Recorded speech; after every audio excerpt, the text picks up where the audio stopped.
Hey everyone, welcome back to the channel. Hi guys! So happy to have you here with us again today. Okay, so today's video might get us in trouble with some of our teacher friends. Why? What are we doing? We're revealing the actual methods English teachers use to help students learn faster. The real stuff, not the stuff that gets marketed in apps and course ads. Ooh, this is a good one, because there's such a huge gap between what gets sold to learners and what actually works in a real classroom with a real teacher over real time. Exactly. So today we sat down, thought about our own teaching backgrounds, talked to a few teacher friends, and pulled together the actual hacks that professionals use and generally don't explain out loud to students. Welcome back, everyone. I'm Emma. And I'm David, and let's get straight into it because there's a lot to cover. Secret number one, and honestly the biggest one, teachers almost never correct every single mistake a student makes. This shocks people. You'd think a good teacher corrects everything, right? Fixes every error immediately? Completely wrong. Constant correction actually kills fluency. If a student gets interrupted every single time they make a small mistake, they stop wanting to speak at all. So, what good teachers actually do is selective correction. They pick the errors that matter most for communication and let the smaller ones slide, especially during speaking practice. It's called error triage in some teaching circles. You prioritize errors that block understanding, and you let errors that don't affect meaning pass, at least in the moment. Which means if you're learning on your own, you should stop obsessing over fixing every tiny mistake and instead focus on the errors that actually confuse people. I actually remember this from my own teaching days. I had a student who was terrified to speak in class, and it turned out her previous teacher used to stop her mid-sentence for every article mistake, every a versus the. By the time I got her, she'd basically stopped volunteering to speak at all. That's so common, and it's heartbreaking, honestly, because the fix is usually simple. We started doing timed speaking practice where I wasn't allowed to correct anything until she finished her whole thought. Just that one change made a massive difference in her confidence within a few weeks. And there's actually a system some teachers use, dividing errors into three categories: global errors, which block understanding completely; local errors, which are noticeable but don't block meaning; and then things that are really just stylistic preferences, not true errors at all. Right, and only the first category, the global errors, tends to get immediate correction. Everything else waits, usually for a dedicated review afterward, away from the pressure of live conversation. Secret number two, teachers deliberately use comprehensible input, meaning content that's just slightly above your current level, not way above it. This is huge, and it's the opposite of what a lot of self-learners do. People jump straight into native-level podcasts or novels, get overwhelmed, and quit. Whereas the actual research-backed approach is finding content where you understand maybe 80 to 90%, and the unfamiliar 10 to 20% gets filled in naturally through context. It's sometimes called the I+1 theory in language acquisition. Your current level plus a small stretch, not a giant leap. So practically, that means choosing graded readers, simplified podcasts, or content slightly below what feels comfortable, rather than diving into the hardest thing you can find to challenge yourself. Counterintuitive, but it's one of the most consistent findings across language teaching research.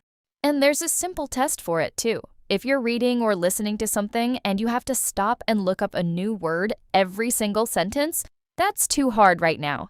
If you go 5, 6 sentences without needing to check anything, it's probably too easy to help you grow much further. That's such a good practical filter, actually. And it's worth saying too easy isn't wasted time either.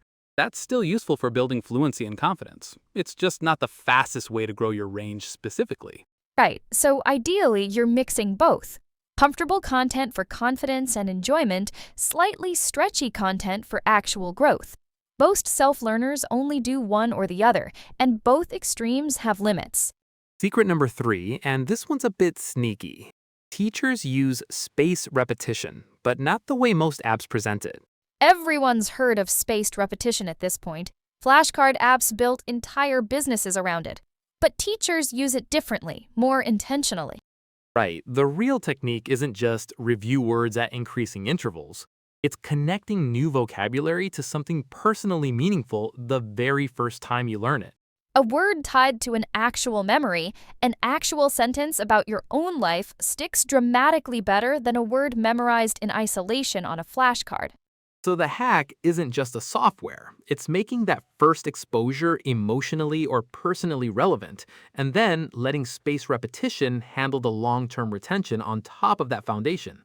Here's a concrete example.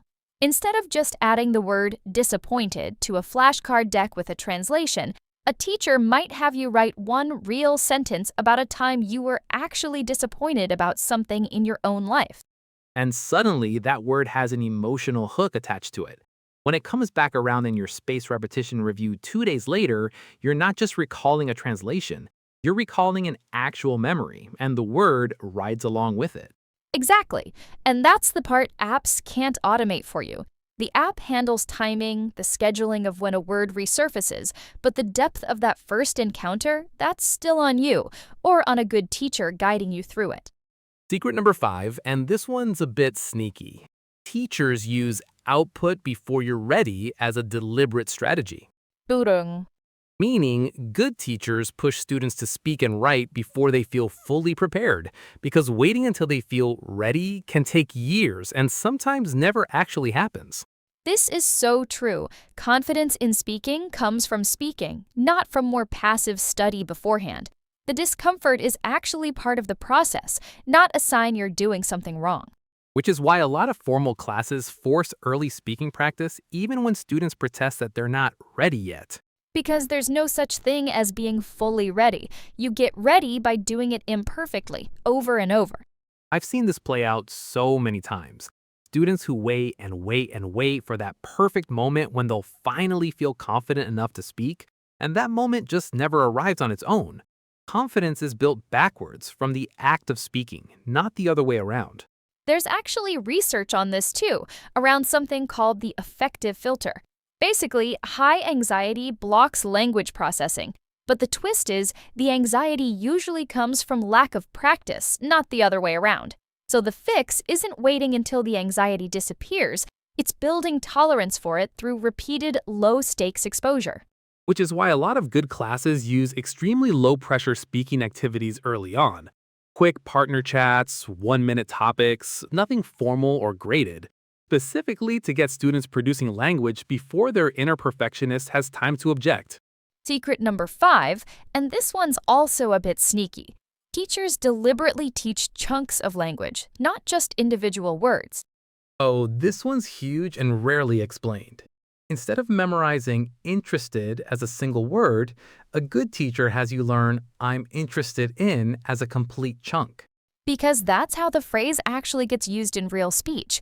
Learning individual words and then trying to assemble them into grammatically correct sentences in real time is slow and mentally exhausting. Whereas pre-learned chunks, phrases that go together, can just get pulled out instantly during conversation without needing to build a sentence from scratch every single time. Would you mind if? I was wondering whether, as far as I know, these are chunks memorized as complete units, not built word by word on the spot. This single shift from word-based to chunk-based learning speeds up fluency dramatically. And it explains something a lot of learners find confusing. Why they can pass a grammar test but still freeze up in real conversation. Grammar tests reward you for building sentences analytically, piece by piece. Real conversation happens too fast for that kind of assembly. Right. Fluent speech is basically retrieval, not construction. You're not building the sentence from scratch in real time. You're pulling a ready-made chunk out of memory and slotting in the specific detail you need. So practically, if you're studying on your own, it's worth keeping a running list of full phrases you hear used naturally, not just isolated vocabulary words. I couldn't agree more. That being said, at the end of the day, collect the whole chunk, not just the individual pieces. Secret number 6. Teachers use the silent period strategically, especially with beginners. This is a concept from second language acquisition research. Early on, a lot of comprehension happens before a learner is ready to produce much output at all. So instead of forcing beginners to speak immediately, some teaching methods deliberately front-load listening and comprehension and only introduce speaking gradually once a base has formed. which contradicts secret number 4 a little, right? Speak before you're ready? It's more of a sequencing thing. Very early beginners benefit from heavy listening exposure first. Once you have some base vocabulary and pattern recognition, that's when pushing early, imperfect speaking becomes the more valuable strategy. So it's not a contradiction, it's stage dependent.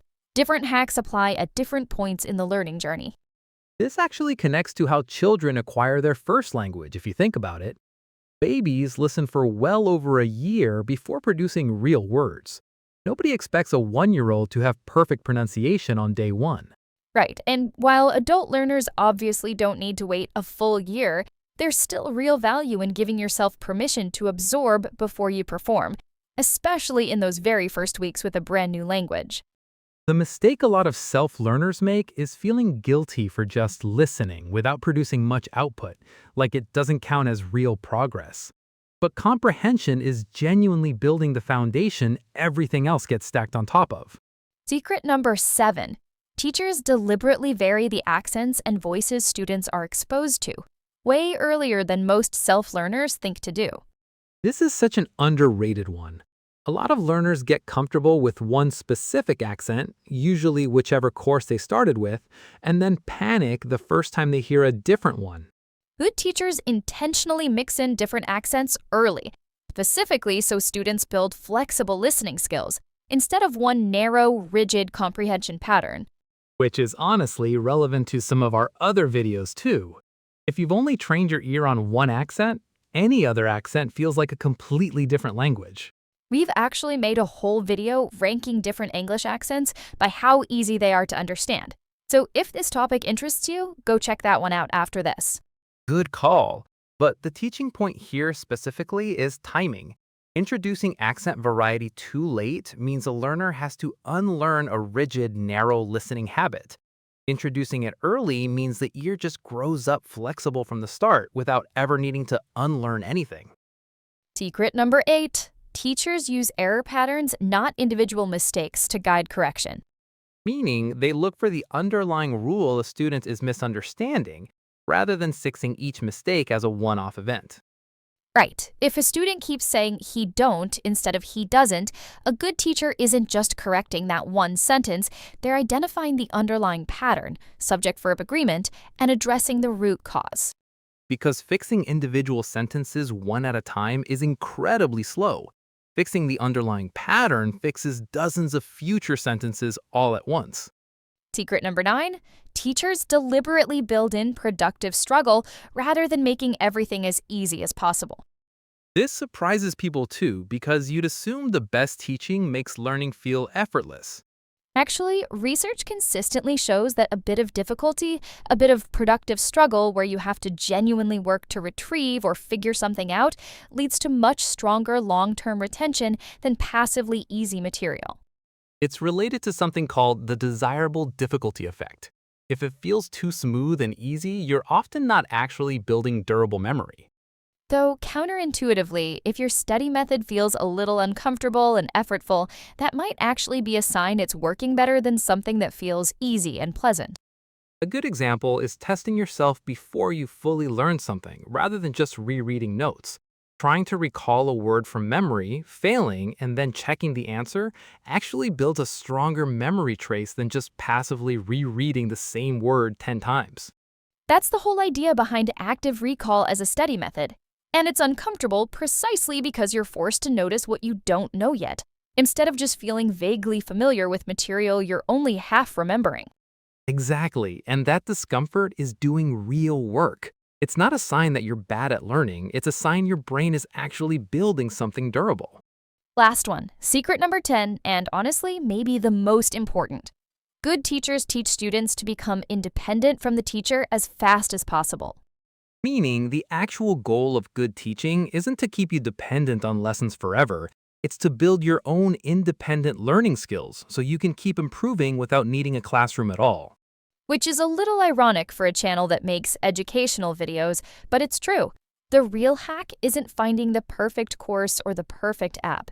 It's building your own personal system, your own habits, your own exposure routine that fits your actual life.